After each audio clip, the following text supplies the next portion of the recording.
하늘에 계신 우리 아버지여, 이름이 거룩히 여김을 받으시오며 나라의 임하옵시며 뜻이 하늘에서 이루어진 것 같이 땅에서도 이루어지이다. 오늘 우리에게 일용할 양식을 주옵시고 우리가 우리에게 죄 지은 자를 사하여 준 것 같이 우리의 죄를 사하여 주옵시고 우리를 시험에 들게 하지 마옵시며 다만 악에서 구하옵소서. 나라와 근세와 영광이 아버지께 영원히 있사옵나이다. 아멘.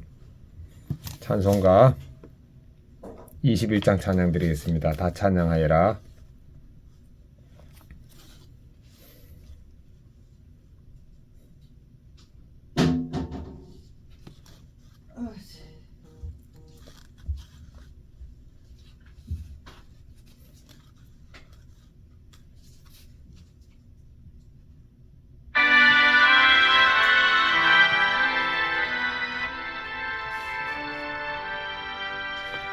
다 찬양하여라. 전능왕 창조의 주님께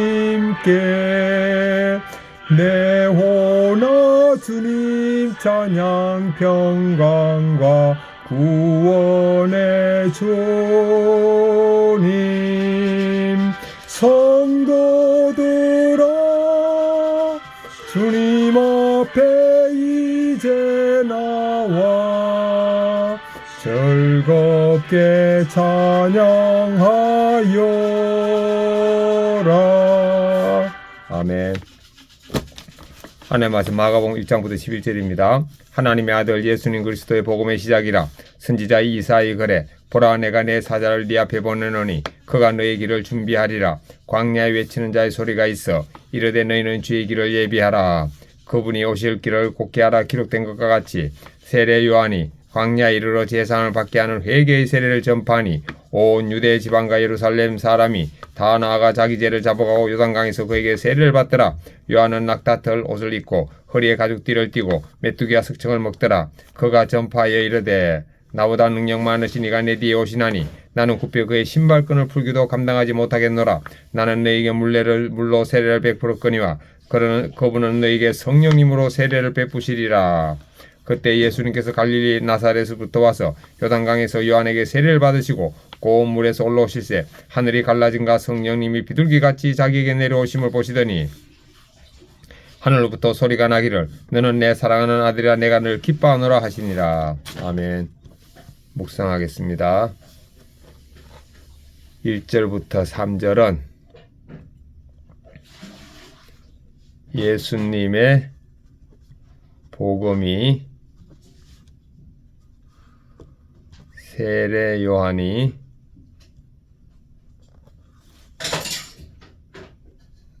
주님의 길을 예비하는 것으로 시작했습니다. 4절부터 8절입니다.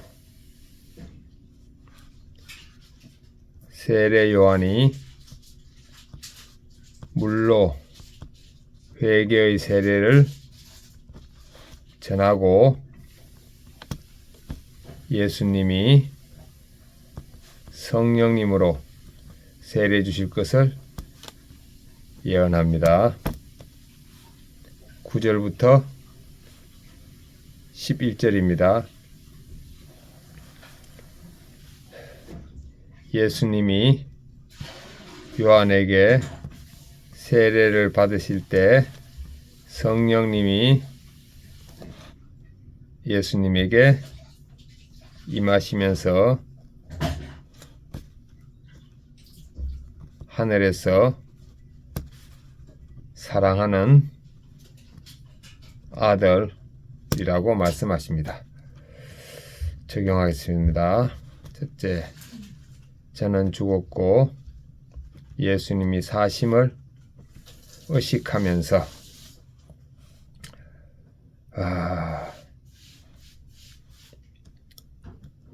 회개하고 성령님이 함께 하심을 의식하겠습니다.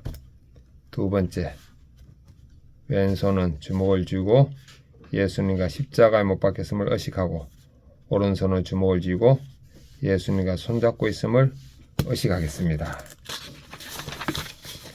본문 요약은 마가는 하나님의 아들 예수님 그리스도의 복음이 시작됨을 선언합니다. 세례 요한이 광야에서 회개의 세례를 전파하자 많은 사람이 자기 죄를 잡아가고 그분에게 세례를 받습니다. 예수님이 세례를 받으신 하늘로부터 너는 내 사랑하는 아들이라고 소리가 납니다. 중보기도 학교와 모든 교육 현장에 예수님 그리스도의 복음이 전파되어 많은 사람이 회개하는 역사가 있게 하소서. 아멘.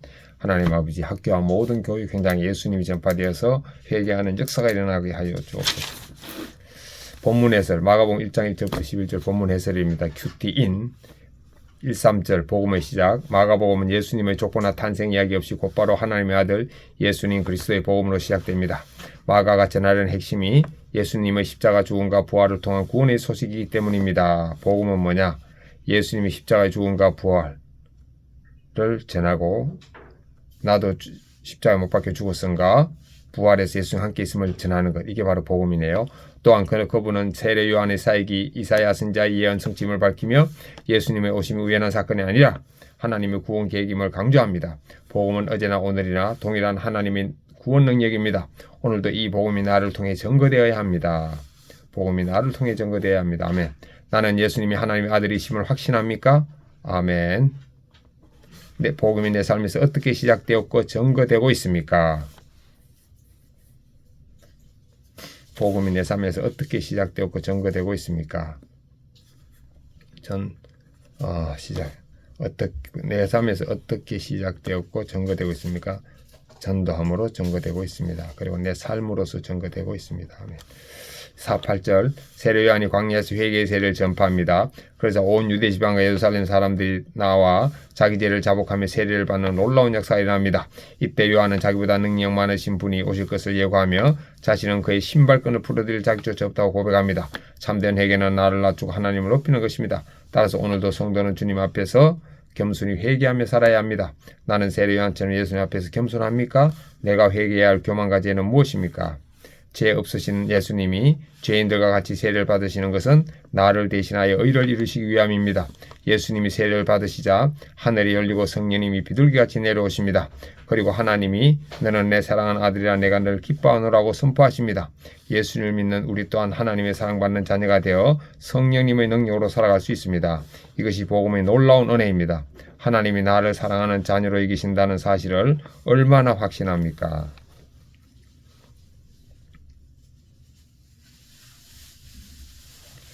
기도하기. 하나님의 아들 예수님 그리스도를 통해 저에게 주신 복음의 은혜를 깊이 깨닫게 하옵소서. 교만한 마음을 버리고 회개하여 주님 앞에서 겸손하게 하옵소서. 하나님의 사랑받는 자녀임을 확신하고 성령님의 능력으로 복음 전하는 삶을 살게 인도해 주옵소서. 아멘. 묵상 간증입니다.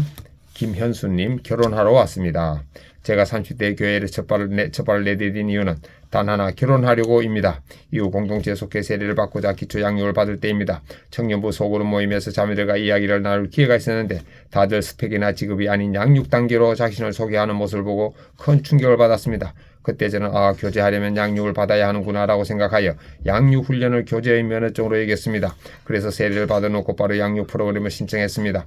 그렇게 양육 훈련을 받으면서 과제를 열심히 했지만 양육자는 계속 저에게 교만을 버려야 한다고 말했습니다. 처음엔 기분이 상해 제 소그룹 리더에게 물어보겠습니다라며 반항 섞인 반응을 보였습니다. 청년부 소그룹 리더 역시 양육자의 말이 맞다고 해도 저는 도통 이해되지 않았습니다. 그러던 중 저는 양육 8주차에 예수님이 십자가에 못 박히신 말씀을 묵상했습니다. 이때 과제를 하면서 제가 얼마나 세속적이고 인본적인 마음으로 큐티하고 양육에 임했는지 깨닫고 회개하게 되었습니다. 문자적으로만 말씀을 묵상하던 제 모습이 부끄러우면서도 저의 죄를 대속하신 예수님의 사랑을 알게 되니 큐티하다가도 양육자에게 나누다가도 눈물이 나왔습니다. 이후 남은 양육 과정도 하나님의 은혜로 감사히 받을 수 있었습니다. 그날 이후로 저는 제 죄를 인정하고 공동체에서 저를 소개할 때에도 교만한 사람이라고 말했습니다. 예수님이 요한에게 세례를 받으신 것처럼 저도 말씀으로 성령 세례를 받게 된 것입니다. 양육 훈련을 마친 뒤에는 믿음 있는 자매를 만나 결혼도 하게 되었습니다. 주의 죄를 자복하게 하심으로 제 인생에도 복음이 시작되게 하신 주님 사랑하고 감사합니다. 적용 1. 누군가 제 교만을 지적하더라도 맞아요라고 인정하겠습니다. 적용 2. 공동체 지체들에게 양육 훈련을 받도록 권하고 은혜 주시길 기도하겠습니다.